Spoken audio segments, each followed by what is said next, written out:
Three of the world's most extreme athletes are about to start the journey of a lifetime.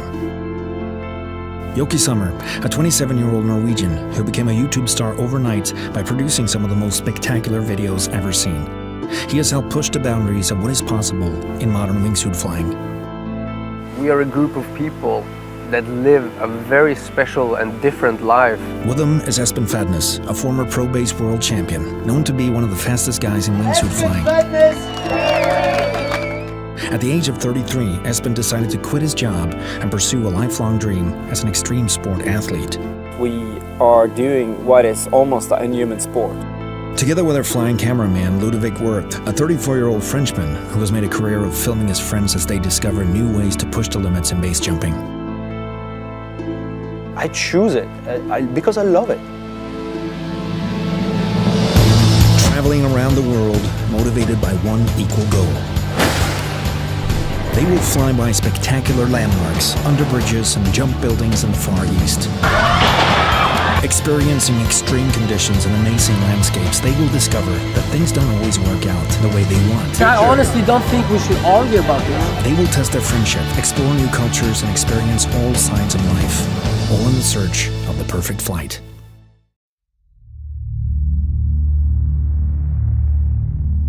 Jokke, Espen, and Ludo has just arrived in Rio de Janeiro, Brazil.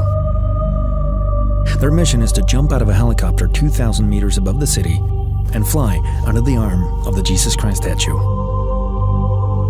Getting permission from air traffic control to jump from a helicopter was declined, so the whole stunt has to be done illegally. Guys, we need help to make shit happen. This country is way too manana, and it's only money that will get you there. They've been in contact with a local helicopter pilot before they arrived, who has agreed to fly them up anyways and dropped them off over the statue. But the jump did not turn out as planned.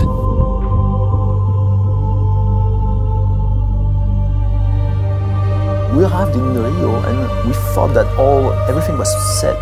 This is the sport that you can't fuck up. The day you fuck up is the day you die. You never get a second chance.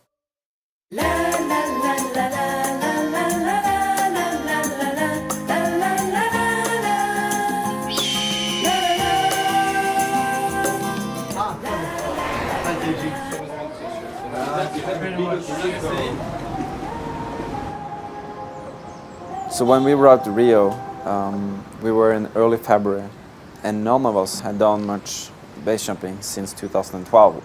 I'm never motivated when it's not clear blue skies, you know that. I mean, look around. It's, we're gonna jump. It's but we're in we're in the tropical, you know. Like suddenly it's just like it turns on, and then it's like standing inside a shower. The weather in Rio was much more challenging than we thought. More wind, several days of rain. We were all fired up. We had brand new suits, and we were ready to do our first jump. We couldn't get pretty much any of the training done that we wanted. We had to prepare for the Jesus statue stunt. And in Rio, you have a mountain called Gavia. You cannot just jump every day there. But one day we got the opportunity to do a jump, and I was going to fly my new suit for the first time. But when we got up, the wind started picking up, and the clouds were moving in. Oh shit! I don't want to straight right. And when you see the beach, since we don't know exactly how much wind there is on the way, so make sure you give us the right, direction. Isn't the direction straight out? Straight out. I remember I jumped off. The suit was not flying as I was used to flying. It started to drift to one of the sides, and it was a split second. I felt like, oh fuck, this was a bad idea. I landed and I realized that I don't have a suit that works for me. I almost went into a fucking flat spin. This suit doesn't like the way I fly, huh? Fuck, that was so fucking scary. Jokke had some serious issues with the suit. To have any chance of going through with the Jesus statue stunt, he had no choice but to go back up and give it another try. So we met this local base jumper, and he asked us to be ready 3 in the morning to go for a jump. We're pretty much ready, huh? It's too early to work. I'm tired. Because the mountain is so close to the favela, they were told by the locals to be very careful on their way up.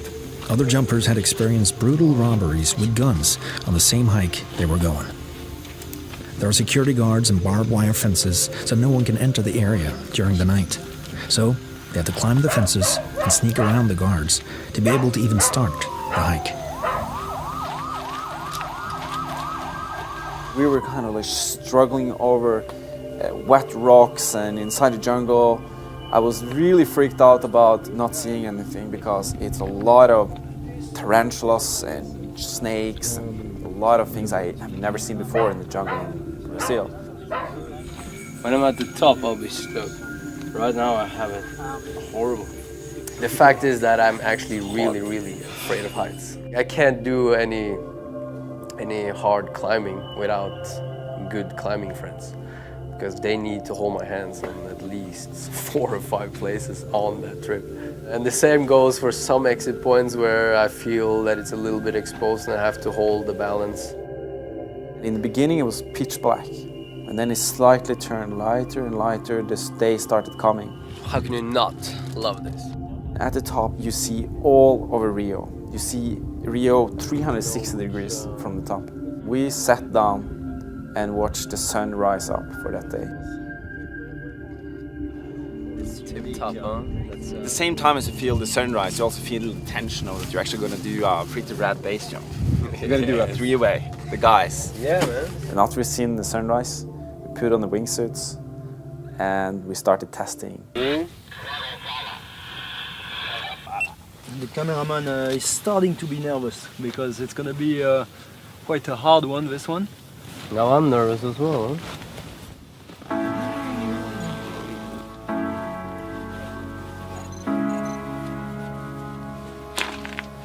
Good jump. You can do it over and over again. Good jump, buddy. Nice. Hold my hands, Espen. Yeah, you know I don't like this. Okay, how we doing, guys?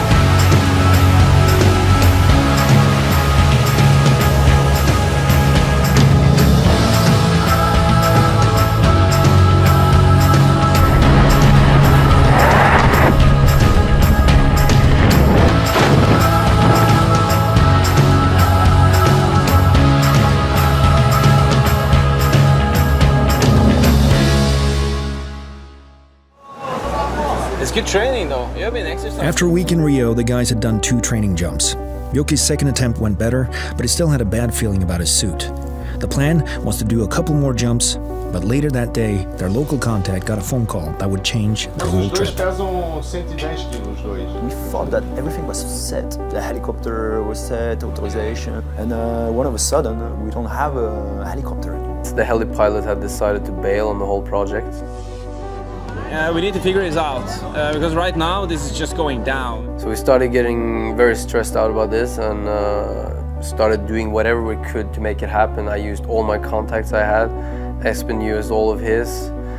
I don't know how the guys managed to get that plan from a friend of a friend or whatever, and they found those ultralights hang gliders with engines. We managed to come up with one solution, and that was to be dropped over the statue with motorized trikes. But they had to fly illegally in commercial airspace, so the risk of something going wrong was definitely there. I'd be shit fucking scared, and maybe worst case even go in. I really don't want to do it personally, but if that's the only option, I'm willing to consider it if it's the perfect conditions. In the end, we were like, fuck this, let's do it. We did not come to Rio to not fly by the Jesus statue. And when we took that decision, I felt my heartbeat pounding and I was starting to become really scared and nervous. So we did one last planning at the statue to evaluate the weather conditions. What do you feel now? What are you thinking? In winds like this, it's definitely not doable. The wind conditions were far from ideal, and they could tell that the landing spot would be hard to reach. On top of that, they got a phone call saying there were only 2 paragliders available, so one of them had to pass the jump.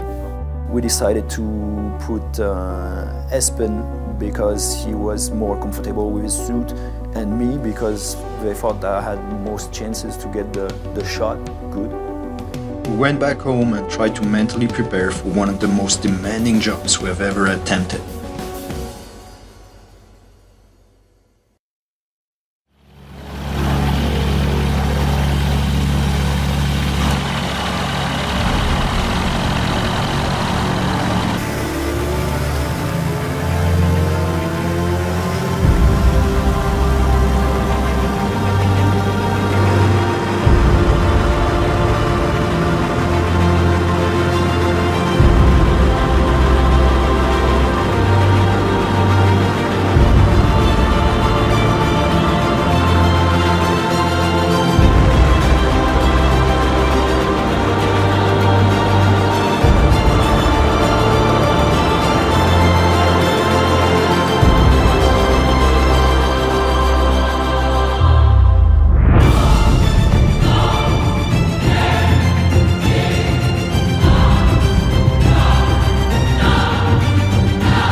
Something about flying under the bridge. In the next episode of The Perfect Flight, Yoki, Ludo, and Espen are heading to Chamonix, France. Seriously scary.